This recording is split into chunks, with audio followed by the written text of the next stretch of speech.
Welcome to Showcase of Churches, where I interview churches and their pastors about what's happening at their church. Okay, we have such a variety of churches in our area. Today I'm interviewing the German ethnic pastor of Zion Lutheran Church in Portland. Zion Lutheran is located basically around 18th and Salmon and close to Providence Park. At the end of the show, there will be a page where you can copy down the information so you can know how you might get to this church if you want, and what time the services are. And because I think it may be the only German-speaking congregation in the area, I'm not sure.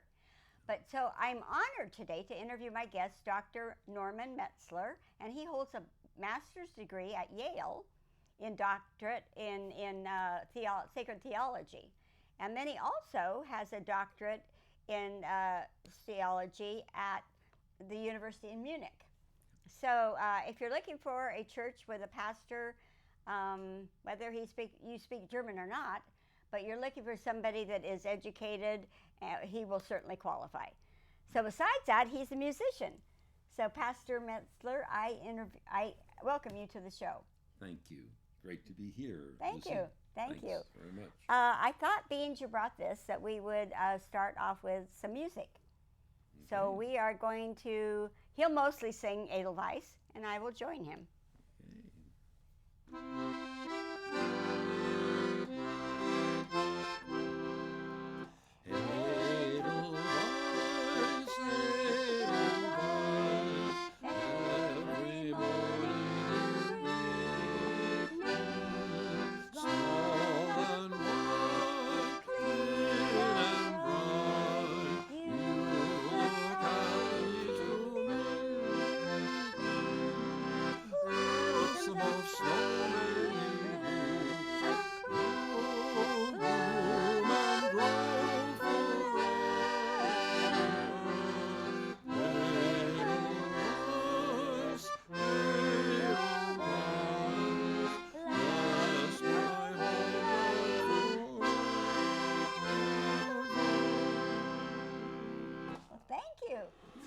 Some of what you might hear if you go to the German service, right? Yep.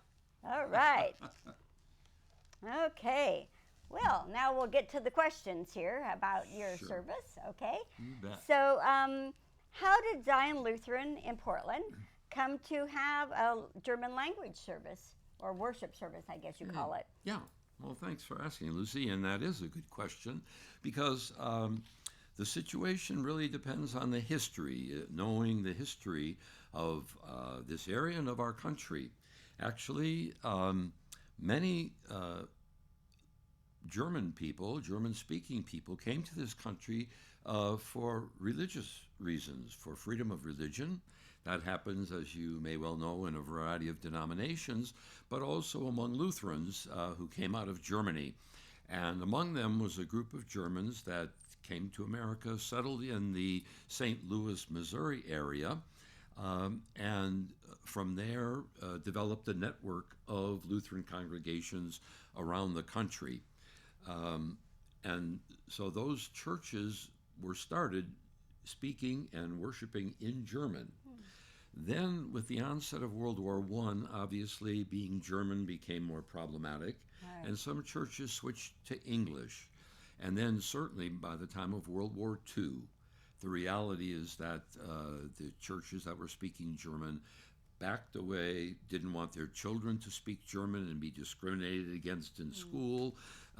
They wanted to be accepted as churches in the American setting, and so they mainly switched to English. Okay. But a few, relatively few congregations did continue some sort of a regular German service, and Zion, downtown Portland, was one of them. And so I am actually in that tradition of a church that continued to offer a German service along with the major programming which happened in English. And so now, as you said, it's one of the very few churches in the area, in fact, to my knowledge, west of the Mississippi, that has a regular service. And so we do. We have a regular monthly, third Sunday of the month, German service. Okay. So that's how Zion came to have. Okay. a German And service. I've gotten some stats. They're not the most recent, but it looks like the German population in our area could be someplace between a quarter or a fifth of the population. Mm-hmm. So Yep. there might be a lot of German people that would like to be able to come, to your service. Right. Yeah. Now, will they have to speak German to come? No, no. The service is held entirely in German, Okay. but I also print out the bulletin, including the sermon, Okay.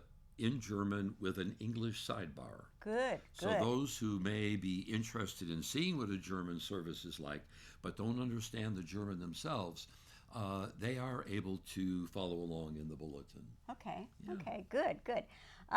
Now, do you do native tongue? But do you do like a Christmas service? Don't you? Right. One Yeah. of the services, the monthly service in December, is a Christmas focus. Right. Good. Good. So, Okay. yeah, Good. yeah. All right. Well, and then you said something. I think you told me that when you were even growing up, Yeah. that you didn't learn German as a child. Right. My parents spoke German. In fact, when they didn't want us children to understand what was going on, they would talk to each other in German. And so I think through that I got a bit of a feel for German, but I didn't really learn the language Right. fluently until, first of all, I studied it in college. And then when we moved to Munich and lived there, of course, I had to be able to function Right. in Oh, yeah. German. Yeah. And that's where I learned to speak German fluently, and I've just kept it going ever since. Okay. And were you among those children then that their parents didn't feel they wanted you to get any kind of problem from your German speaking? Was that for you also? Right. That's Okay. I'm one of those people just at that time, having been born in World War II, Okay. when it was not a popular thing to teach their children German, or for one to speak German in public. Right. Okay. Yep. Okay. Now, do you still have any connection with people in Germany? Matter of fact, I do. Both I and my wife have cousins who live in Europe. My Okay. own family is mainly in Bavaria, Okay. but my wife has cousins as well in Austria, in Vienna. Okay. And so between us, we have a number of family connections there Good. still. Good. Well, that's nice. You can keep in touch and Right. In fact, whenever we can, we'd like to get back and actually visit them. and probably eat the food. Not since COVID, no. Oh, yeah. Before COVID, we were there in 2018, so we visited relatively recently. But Okay. and we're looking forward to going back, but it won't be until probably next year. Then. Okay. Yeah. Okay. All right. Well, how did you come to be associated with the German services at Zion then? Okay. The person who was doing the German service before I came to Portland was a member of the faculty at Concordia University in Portland. And so when I came on the faculty, this fellow professor who speaks German and led the service invited me to assist. And so I did. For a number of years, I assisted Professor Spalterholz in that service, and then I took it over from him when he retired in 2010. So I've been doing the German service and leading the German ministry ever since. Okay, good. And then did you tell me that you inherited this jacket from him? Is that the pastor? no, you no, that it was a another different pastor, Well, yeah, that's nice. yeah. And this is what, a Bavarian jacket, you said? Definitely right, a nice dressed Bavarian jacket. Yeah. And then one of your congregants, Suzanne, actually loaned me one of her daughter's dresses, that's from Austria. Called So a dirndl. Dirndl, Right, yeah, yep. dirndl, yeah. Yeah. So anyway, I used to have one when I worked at the Rhinelander. Uh-huh. Okay, so now how does the German worship service in Zion compare to the worship service like if you were in Austria or Germany? Actually, it looks very much the way a service would in those countries. Okay. Of course, the style of service depends on the denomination.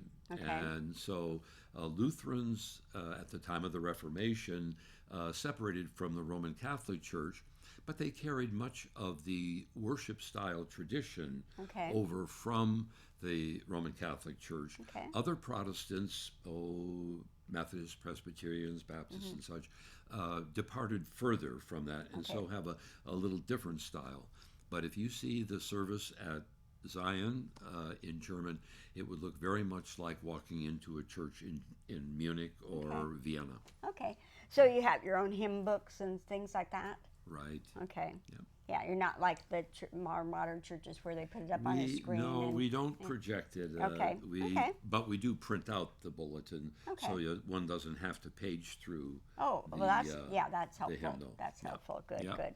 All right, and then I think you said how you dress. You don't wear this to your service? No. What do you wear? I wear the traditional garb, which is a black robe, looks like an academic gown, and the two tabs, which are called the Bäffchen. Ooh, and so that's the typical outfit that you would see if you went into a service in Germany, and that's what I wear. Okay, and so let's say the women or men wanted to dress appropriately. Would most of your women be wearing dresses or pantsuits, but people not wearing jeans probably or t-shirts? People can wear most anything to worship. We're not very particular about that. We want people to be comfortable in worship. So however they're comfortable coming, we're glad to have them. Good. Okay, that's good to know. All right. Okay, and afterwards, do you have a time of fellowship afterwards? Yes, we do. After each service, we have an opportunity to gather in the fellowship hall area of the church. And we share usually German-style bakery and coffee and cookies. And a chance then to just talk about the service, talk about things happening in the German culture and so on. Because some of our people who come have come from Germany. They're actually immigrants, or at least they're related to immigrants like myself. My parents were immigrants. So people are able to converse about things German and about the church and worship as well. Good. Okay. So what if they can't get there? Is there anything online? Because a lot of churches are doing things online now. Right. Now the service is being live streamed. And it's also available through the website afterward. So yeah, people who are not able to get to church for whatever reason, particularly like with COVID, can watch the service and participate online. And like I said earlier, and I'll say at the end, that we will have information at the end of this show. So if any of you can't get over there, then you can go in and watch it online. You bet. All right. Now, apart from a worship service, so are you ever available to assist anybody who might be helped by visiting with a German-speaking pastor? Yes, indeed. I've helped folks with baptisms, weddings, funerals, have visited folks in nursing homes or care facilities who may only speak German and are therefore comforted by a pastor who's able to speak fluently with them in German. So yes, I do stand ready and available to do that kind of service. Well, that's kind. That's nice. Yeah. Well, one thing I've enjoyed for 2 or 3 years, I've attended your Oktoberfest dinner after the Reformation service. And I'm a Huguenot descendant, so I am into Reformation Day.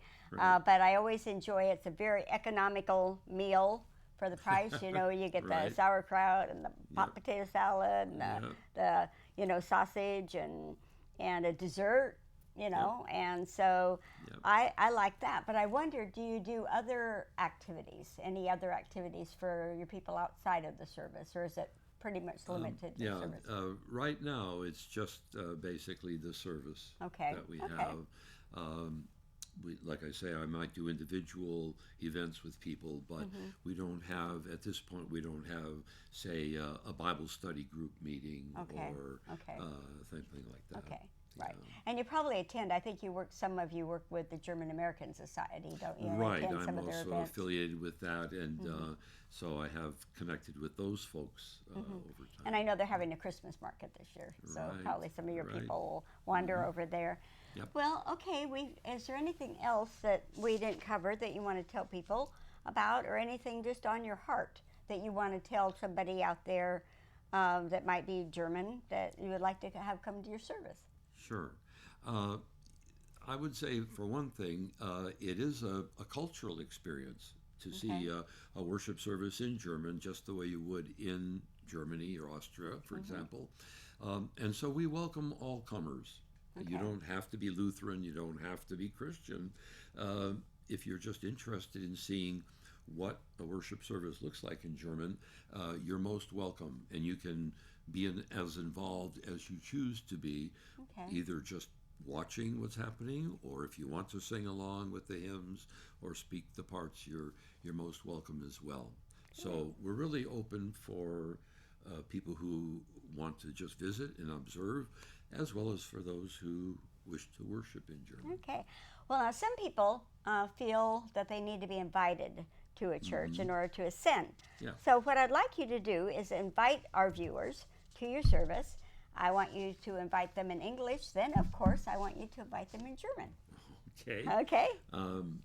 Yes, I would want to say to our viewers that you are most welcome to join us for the German service at Zion every third Sunday of the month at 9 a.m. in the sanctuary there. And you'd be most welcome to participate as much as you're able or are interested, and to join our fellowship hour as well. Und auf Deutsch würde ich sagen, Sie sind herzlich zu unserem monatlichen deutschen Gottesdienst willkommen.